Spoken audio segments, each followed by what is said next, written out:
Então, bora lá, pessoal. Começa na gravação o nosso primeiro conteúdo da disciplina, Direito de Software 2. Deixando bem claro que eu já comentei com vocês que a gente está aqui invertendo a ordem da ementa, enfim. Não está invertendo porque, na verdade, a gente que faz a ementa, né? Mas o contexto aqui, a gente vai focar primeiro em ligar o que a gente já viu nas disciplinas anteriores a essa, no nosso currículo, né? Então, já vimos banco de dados, já vimos Direito de Software 1.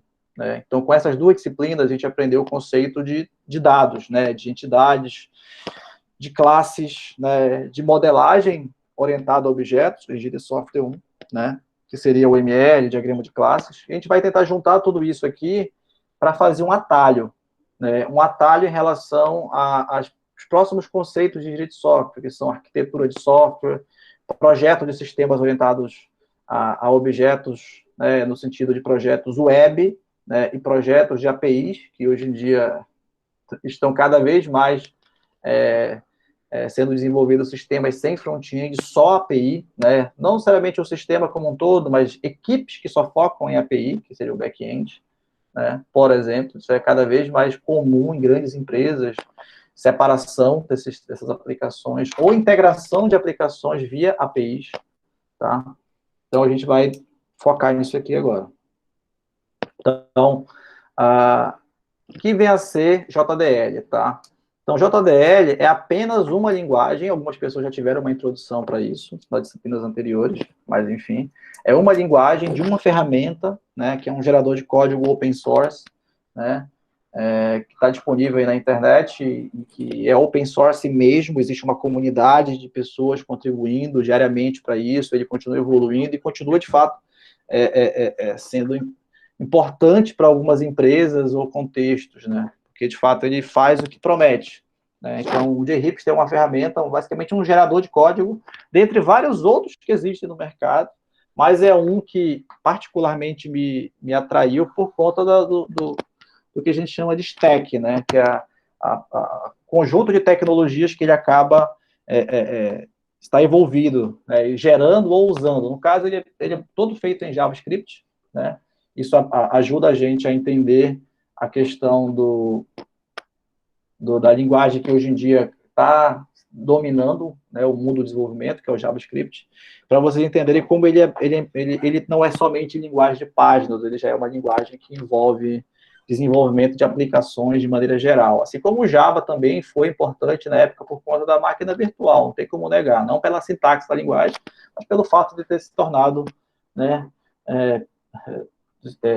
executável em muitos ambientes onde era difícil ter essa interoperabilidade, né? O JavaScript é a mesma coisa, ganhou esse status aí. Então, o JDL, né, é uma linguagem em cima da plataforma do JRips, que é uma abordagem, que depois a gente vai formalizar melhor, mas é uma abordagem de orientação a modelo, tá? Ou seja, a gente desenvolve ou desenvolver sistemas partindo de um modelo, partindo de um conceito do que aquele software, sistema vai resolver, tá? Que é o seu modelo, que é o mesmo conceito de modelo do banco de dados, que é o mesmo conceito de modelo de dados, diagrama de classe que a gente viu em direito de software. As mesmas coisas, não todas, mas as principais coisas que a gente tem herdado, os conceitos de ER, entidade de relacionamento, relacional, chave estrangeira, tudo isso, e também diagrama de classes, a gente tem aqui implementado nessa linguagem. Quer dizer, a gente tem que se acostumar, como engenheiro de software, que a gente está falando com a máquina, né?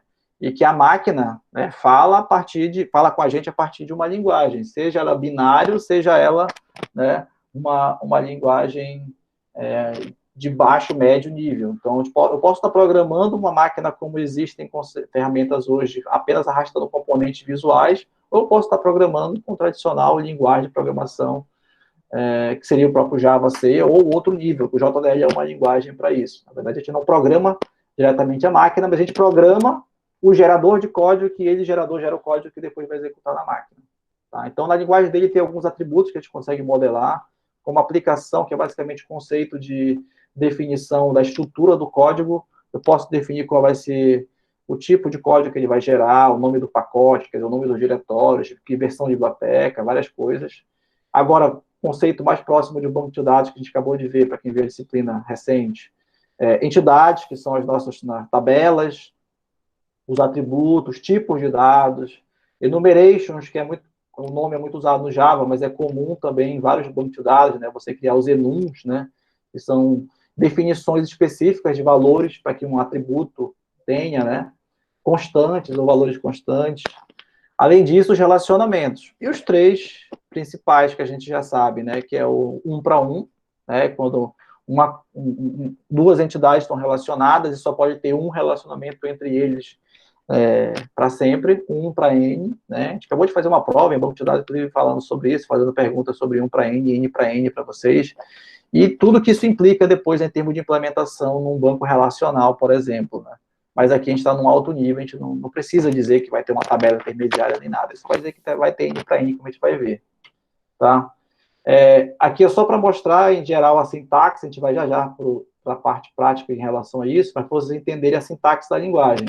Quando eu vou modelar uma entidade, a gente tem a palavra reservada em inglês entity, né, de entidade, e aqui onde está entity name, a gente coloca o nome da entidade, ele segue um padrão que a gente chama de camel case, porque é o padrão para muitas linguagens de programação, não somente Java, tá? Para colocar o nome dessas entidades, começa com maiúsculo, se tiver mais de um nome concatenado, no caso da classe, começa sempre com maiúsculo, no caso do atributo, né, do campo, começa com minúsculo e depois vai colocando maiúsculo, né, que é o camel case. Então, nome da entidade, depois nome do campo e tipo de dado. E também tem a opção, isso aqui a gente pode ver depois, opções de validação, para colocar padrão, tamanho, se é obrigatório ou não, etc. Tá? Então, aqui embaixo um exemplo besta de uma entidade D, que tem um campo, atributo nome, né? Esse atributo nome é do tipo string, ele é do tipo obrigatório, né? Tá aqui, obrigatório, e tem esse padrão aqui, que é um padrão aqui, né, para você validar o texto aqui. Depois a gente pode entrar melhor em expressão regular, mas é um conceito. Vocês de engenharia da computação que viram, né, a disciplina, ou estão vendo a disciplina de linguagens formais e tudo, saibam que é uma expressão regular, né? Isso faz parte da ementa. Então, para quem já viu lá, é a mesma coisa, tá? Expressão regular para validação de textos. Aqui o campo endereço, do tipo string, obrigatório. Aqui tem outro validador, que é o tamanho máximo daquela string, 100 caracteres, no caso, né? A mesma coisa aqui de inteiro, ó, só que ele está colocando que o valor mínimo é 18, como se fosse, tipo, esse inteiro, na hora de cadastrar, se botar 17 vai dar erro, porque o mínimo é 18, tá? Pode ter mínimo, pode ter máximo e por aí vai. Tá? Então, aqui eu defini, se isso depois vai virar uma tabela do banco de dados ou não, é problema do gerador de código, tá? E da aplicação. Aqui a gente está no nível de abstração acima, e isso é muito, muito comum no mundo prático da engenharia de software hoje em dia. Hoje em dia, quando a gente constrói ou usa ferramentas que focam em automação, produtividade, etc., elas acabam fazendo isso. Elas acabam criando sua linguagem intermediária, seu pseudocódigo, que por trás facilita uma conversão para uma ou mais linguagens de programação de forma simultânea, facilitando todo o resto, né, do ciclo de vida de desenvolvimento, sem ter que reinventar a roda. Você tem que fazer uma linguagem nova do zero. Ou seja, você aumenta a produtividade, criando um nível intermediário de comunicação com a máquina, mas depois ele gera no nível de comunicação que a máquina já entende hoje, que seria o C, o Java, etc. Tá? Então, aqui apenas uma definição das palavras que ele tem, né, em termos de tipo de dados. Por enquanto, a gente vai focar nessa coluna SQL, tá? Esses outros aqui, que é o Cassandra e o MongoDB, são variáveis que ele considera para bancos não SQL, né? Bancos não relacionais. A gente não vai trabalhar com eles aqui dentro, nesse contexto da disciplina, mas é possível trabalhar também com bancos não relacionais na geração de código aqui. A gente vai focar só na parte SQL mesmo, tá? Que é a parte que tem conceito de string, de inteiro, né, de long, big decimal, float, essas variáveis aqui, né, que são tipos de dados, né, comumente equivalentes a outros tipos de dados em banco de dados, inclusive, tá? Aqui o exemplo que eu já tinha dado da expressão regular, tá? Eu não vou entrar em detalhes aqui, mas em algum momento a gente pode revisar se você sentir a necessidade. Mas é um conceito que vocês, nesse curso de engenharia da computação, veem em linguagens formais, tá? Então, não tem mistério. O conceito de enum é o mesmo conceito de banco de dados, de constantes, né, de definição de um tipo de dado com valores constantes, para depois, quando eu for atribuir valores, a gente validar se aquele valor corresponde a um daqueles valores, né, definidos na constante. Então, se eu defino aqui essa entidade, book, livro, e que o language está definido aqui ó, como language, que é uma constante aqui, como enumeration, se eu colocar qualquer outro valor aqui dentro, que não seja French, English ou Spanish, vai dar erro. Tá? Então, estou definindo um conjunto de valores possíveis para aquela variável. E que se foge desses valores, né, vai dar erro. Tá? É a validação de dados de aplicação. Tá? E aqui a questão do relacionamento. Né? Então, aqui está um exemplo do relacionamento one-to-many, né? Que eu tenho aqui, ó, livro e autor. É que eu estou dizendo que um autor, um livro, ó, tem um autor, e um autor pode escrever vários livros, tá? Essa que é a ideia aqui do one-to-many, tá? Então, um livro pode ter vários, um autor pode ter vários livros, e um livro pode ter um autor, tá? Aqui o exemplo de um one-to-one e many-to-many também, tá? Que são outros modelos de relacionamentos que a gente já viu. A diferença aqui é que é basicamente o nome aqui dessa região, relationship, espaço, se é one-to-one, se é many-to-many, e pronto. E aqui dentro eu relaciono eles, tá? Uma dúvida que as pessoas têm, para quem não lembra, né, quando eu coloco aqui, ó, A, né, entre colchete B, quer dizer que dentro da classe A, quando eu gerar o código, vai ter uma variável chamada B, que no final é um ponteiro para o B do outro lado. Aqui é a mesma coisa. Estou dizendo aqui B, né, entre chaves A aqui, quer dizer que dentro da classe B, gerada no meu código, vai ter uma variável chamada A, que é um ponteiro para o outro lado, já que é um relacionamento. Né? Aqui desse lado é a mesma coisa, só que esse D aqui não é uma variável única, né? É uma lista, porque é many to many. Então, dos dois lados, ele vai guardar uma lista para relacionar. Tá? Aqui é o que a gente vai ver agora, né?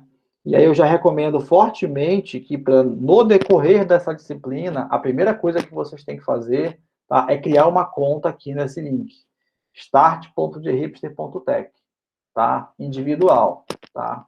Aí já vai ter uma parte prática para a gente de integração de ferramentas para ajudar a gente a fazer isso aí, tá? Então, deixa eu fechar aqui esse compartilhamento, já fechei. E vou abrir agora o compartilhamento do browser. Só um segundo.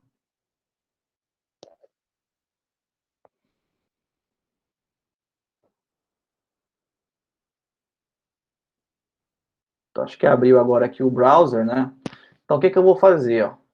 Eu vou criar uma conta aqui, ó. Eu vou criar uma nova conta. Vou botar aqui. Ailton Lima. E-mail, meu e-mail do FPA. Eu nem sei se já está registrado, tá? Talvez já esteja. Vou colocar uma senha aqui qualquer.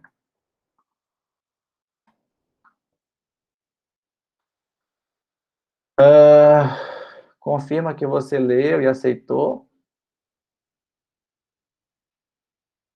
A senha não bateu.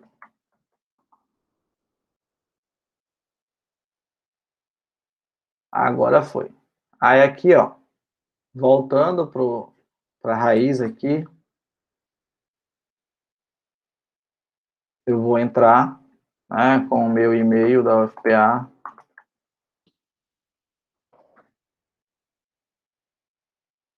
Entrei, tá?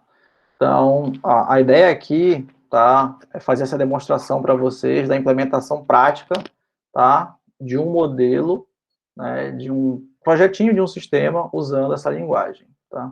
Então, aqui, depois a gente vai focar aqui nas ferramentas, mas aqui, ó, a gente tem ferramenta, primeiro, para criação de aplicações, tá? A gente precisa conectar essa aplicação no nosso GitHub, depois o tópico da próxima disciplina, da próxima unidade, né, falar sobre GitHub, etc. Mas aqui a gente consegue gerar um projeto lá no nosso GitHub, né? Ele tem, inclusive, ferramentas de estatística do nosso código, né? Aqui, na verdade, a estatística geral dele, né? Mas tem, no código geral, ele gera também algumas estatísticas dele.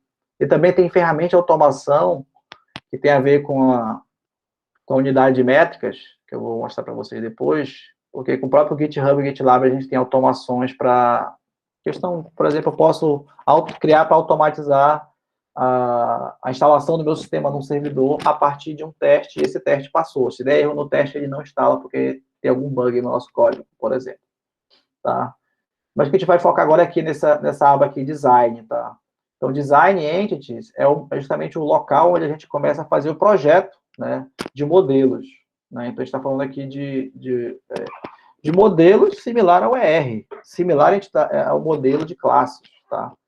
Não é nada diferente do que vocês já aplicaram, só muda a linguagem, tá?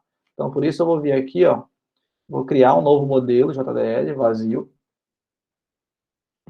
Ó, aqui ele abriu aqui porque tinha no meu cache aqui outras coisas. Eu vou selecionar aqui, ó, um template dele aqui, ó. Ó, um modelo vazio, tá?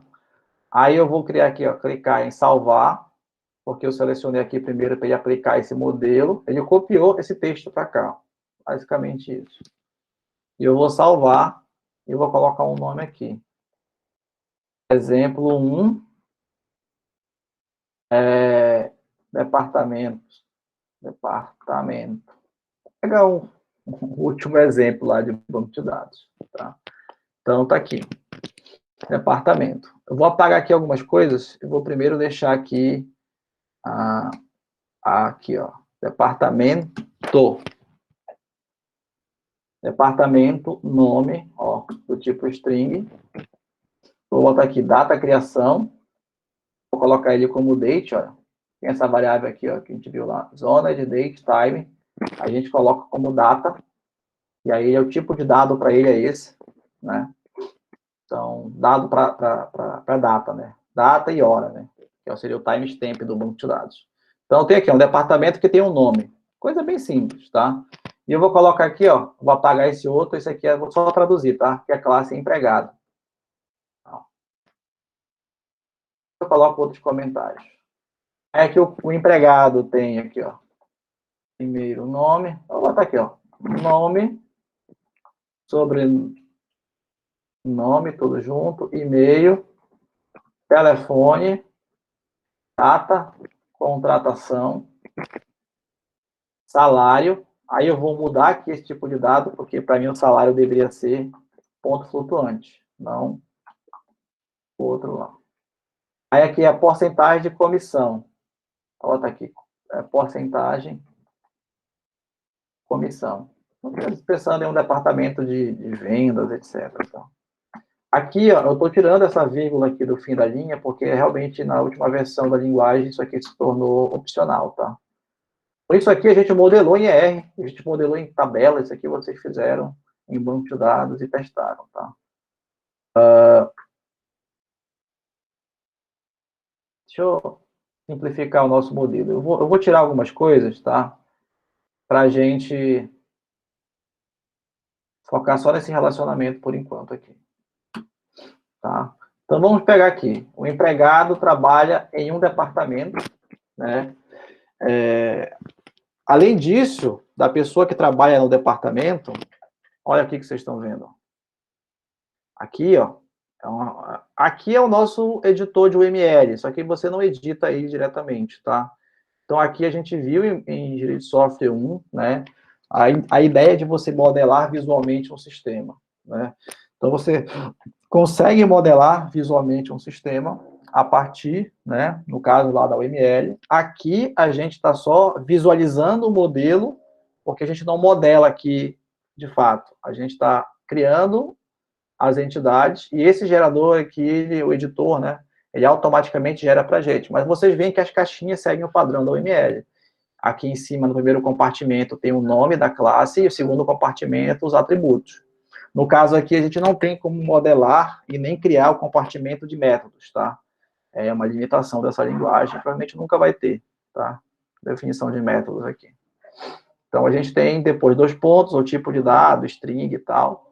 É o ML, tá? Só que é o atalho que a gente está tendo, né? A gente está usando uma outra linguagem que gera para a gente o ML. E é uma pseudo-linguagem muito parecida com a linguagem de programação nativa lá, tá? Inclusive com não só Java, outras linguagens, C Sharp e tudo, é muito parecido, tá? Agora eu vou criar um relacionamento.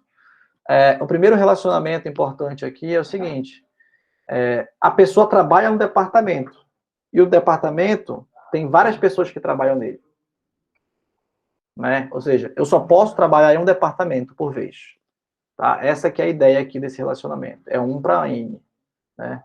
Então, para modelar 1 para N, o que eu faço? Eu vou criar uma caixinha, onde eu tenho aqui one to many, né? E aqui, ó, a gente pode criar aqui, ó. Mas eu vou pegar esse aqui que já está pronto. Departamento para empregado.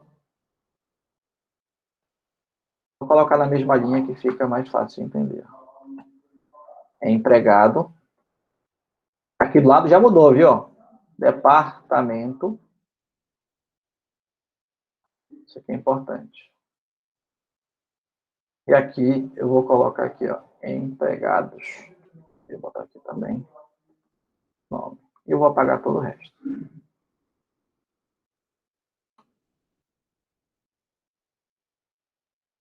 Isso aqui não nos interessa por enquanto. Isso aqui. Então, veja só, ó. Então, o primeiro relacionamento modelado aqui, ó, é de um empregado que trabalha em um departamento e um departamento que tem, né, N empregados que trabalham nele. Tá? Então, aqui, olha como é que a gente representa a sintaxe. A gente coloca de um lado, né, no caso do one to many, né, a gente coloca do lado aqui o lado N, que seria o departamento que tem uma lista de empregados, e do outro lado, o lado one, que é o empregado que trabalha em um departamento. Tá? Quando a gente coloca aqui empregados e departamento, é justamente uma forma de te dizer que dentro da classe departamento, quando gerar o código, ele vai ter, né, o nome da lista vai ser empregados. E aqui eu estou dizendo que dentro da classe empregado, ele vai ter um atributo chamado departamento, que vai ser do tipo departamento, que vai ser o 1.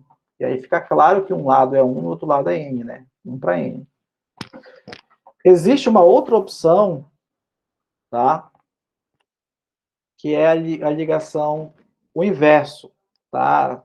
Assim, é a linguagem que dá essa possibilidade. Então, existe a possibilidade de eu modelar também assim, ó. Empregado.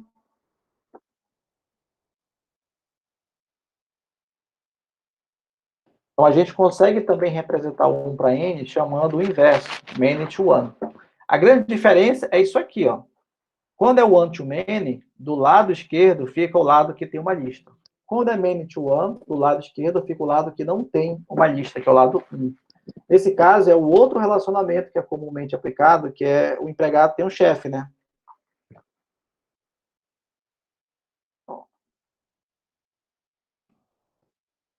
Mais ou menos isso aqui, ó.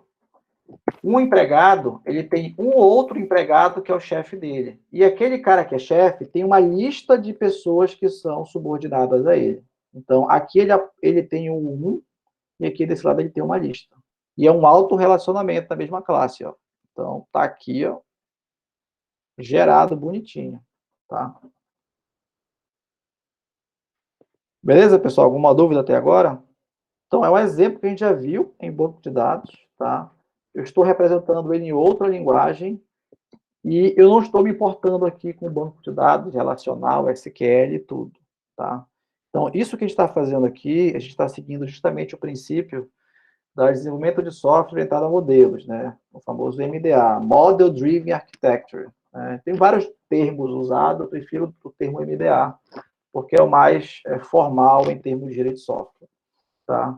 Então, a gente pode, sim, desenvolver sistemas, considerando que, obviamente, está seguindo um padrão, considerando que não é um sistema que é embarcado, que precisa de uma tecnologia específica, etc., considerando que é um sistema que segue uma arquitetura web e tudo, existem ferramentas, uma delas é esse que eu vou mostrar para vocês, estou mostrando, né, que permite conseguir avançar nesse processo de desenvolvimento de software, usando sempre como base um modelo.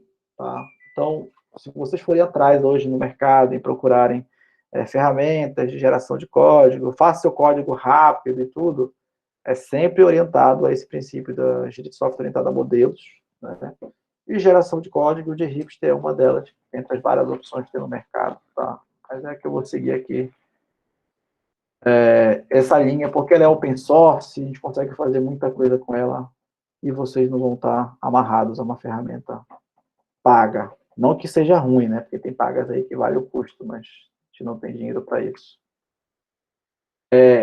Aqui uma pergunta que foi feita, né? Sim, tá? Essa opção aqui de colocar o nome entre parênteses dentro da lista, para que serve isso, tá? E quando a gente gera esse código, quando eu vou selecionar, isso aqui ele gera uma página para a gente, né? E essa página que ele gera, ela pode sim selecionar lá um combo box, né, de seleção, e aí eu vou dizer qual vai ser o atributo da outra classe que eu vou usar para selecionar. E no caso aqui é o nome. Então, quando eu, na tela de cadastro do departamento, quando eu for selecionar os empregados, eu vou selecionar eles pelo nome. Na tela de empregado, quando eu for botar o departamento, eu vou selecionar ele pelo nome, que ele também tem esse atributo, tá? Porque se eu não coloco isso, ele coloca apenas a chave primária, que é 1, 2, 3. Aí, às vezes, fica complicado da gente usar só a chave primária para ficar inteligível para a gente, né? Para a gente entender aquilo lá, tá? É para isso, tá? Somente para isso que é necessário colocar entre parênteses essa variável aqui, né? Que é correspondente ao outro lado, pensando na interface gráfica gerada, tá? Mas não necessariamente por causa do modelo MDA. Alguma dúvida, pessoal, até agora? Sobre isso aí? Alguma colocação?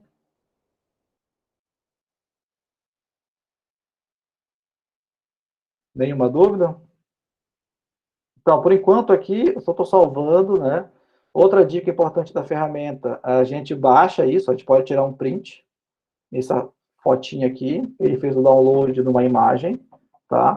Aqui nesse download aqui, ele baixa para a gente o arquivo .jdl, que é essencialmente um TXT, tá? Eu recomendo vocês fazerem esse backup de tempos em tempos, e se vão abrir, é um TXT. É como se fosse um arquivo .c, .java, etc. É um TXT que tem o código-fonte do projeto, tá? Mas esse código-fonte, acabei de abrir ele aqui também, ele tem essa estrutura aqui, obviamente ele não tem a imagem tem que tirar pelo print aqui, né? Mas ele tem, de fato, as informações do nosso projeto JDL. Tanto é que eu vou fechar aqui, ó, vou clicar em Home, vou voltar para minha conta raiz, aqui Design Entities, e olha aí, ó. Ele criou aqui algumas duplicadas, aí tem esse bug que às vezes acontece. Vou pegar o do último horário aqui, vou apagar os outros. Acho que depois da primeira vez isso não acontece mais, ó. 10h26 é mais cedo. Clica aqui para abrir, ó. Tá aqui a última versão, tá? Do nosso modelo criado.